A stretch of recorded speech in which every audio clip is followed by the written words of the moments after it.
ایک ہی بہن نے فرمایا کہ بسا اوقات ایسے ہوتا ہے کہ اذان ہو رہی ہوتی ہے لیکن ہم استنجا خانے میں چلے جاتے ہیں، تو کیا اس طرح جانا مناسب ہے؟ دیکھیے فقہا نے اس سے منع فرمایا اور اس کو بے ادبی قرار دیا، لیکن یہاں دو صورتیں ہیں۔ ایک صورت یہ ہے کہ پیشاب وغیرہ کا بہت شدید غلبہ ہے، بہت ہی شدید، اور بار بار توجہ پیشاب کی طرف جا رہی ہے اور آدمی کو تکلیف اور اذیت ہو رہی ہے۔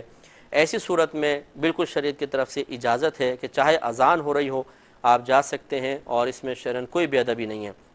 اور ایک ہے کہ نارمل حالت میں انسان اتنا کوئی غلبہ نہیں ہے،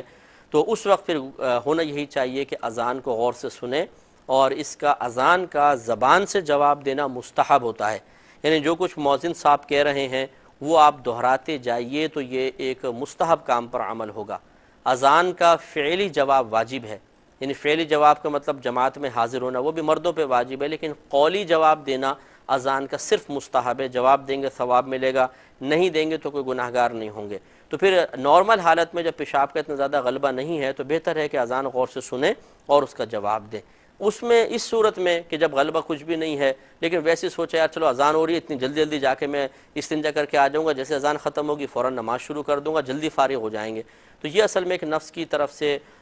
انسان ایک نفس کو راحت دینے کے لیے، نفس کی ایک بات ماننے کی غرض سے دوران اذان استنجا خانے کے اندر جا رہا ہے، اور یقینی سی بات ہے وہاں بیٹھ کر اس خراب مقام پہ اذان کی آواز کان میں آ رہی ہے، پاکیزہ تصورات آئیں گے، تو یہ مناسب نہیں ہے۔ اگرچہ یہ بھی گناہ نہیں کہلائے گا لیکن بہرحال اس کو ایک بے ادبی ضرور لکھا ہے، تو اس لیے مناسب نہیں ہے کہ نارمل حالت میں دوران اذان استنجا خانے میں جایا جائے۔